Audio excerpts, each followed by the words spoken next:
In the pest control system, roach and bedbug offenses are considered especially heinous.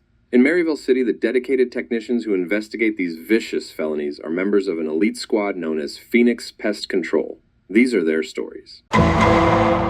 Bedbug jobs can be difficult. The truth is, when that happens, it's almost always something the customer has done or information they won't tell us. I don't know about you, but if I was spending a bunch of money to stop a nightmare like bedbugs, I would do everything I was told to a T. So here are some stories about nightmare bedbug jobs. We'll call this customer Aunt Joline. Aunt Joline has bedbugs and roaches.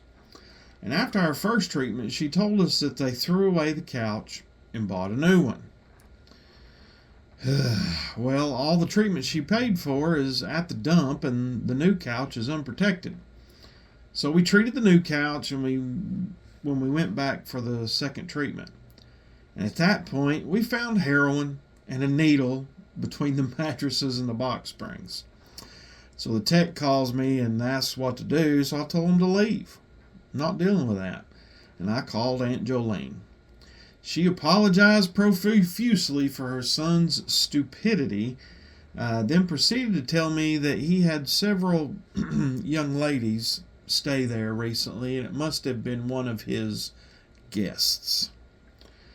Well, obviously this is a problem, besides the magic vein powder, because these people are either bringing more bed bugs, taking them home, or that's how they got there in the first place. So I had to have the discussion as to why this is an issue. Sometimes I feel like I shouldn't have to explain such rudimentary concepts to adults who should have common sense, but that's the world we live in. I wonder how some people made it to adulthood. But wait, it gets worse. Not only did they refuse to clean anything, ever, or pick up anything, ever, the next service she tells me that they moved one person out and two in. Now who knows where they went to spread the bed bugs, or where the new ones came from to bring new strains of bed bugs into the environment, but again, treated items were moved around, removed, and replaced. Effectively, we're back at square one again. Some people just don't pay attention, and this is costing them a pretty penny each time, and I know they don't have a bunch of disposable income unless they're selling some of that booger sugar on the side. So the next service, one of the new people moved a refrigerator next to her bed, storing food under the bed.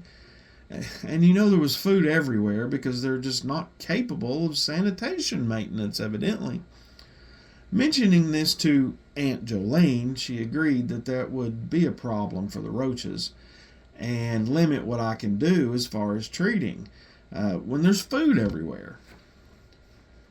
So returning for the next visit, I evidently pissed the breakfast, lunch, and dinner bed lady off. She wasn't an invalid, she was just nasty and lazy. She refused to move her food, refused to quit storing it under the bed, or move the fridge from the bedroom. This effectively caused a full stop on treating that room. If I can't treat everywhere correctly, I need to, then I can't reasonably help you. So I told him you got two choices. Make it where I can help you, or I'm out. So Aunt Joline evidently was sick of arguing with this tenant person, probably family member, and gave in to the bed eater who refused to cooperate. So I walked out. You can lead a horse to water, but you can't make him drink. I can't help you if you won't help yourself. So that is the story of the only bedbug job I didn't eliminate. You're killing me, Smalls!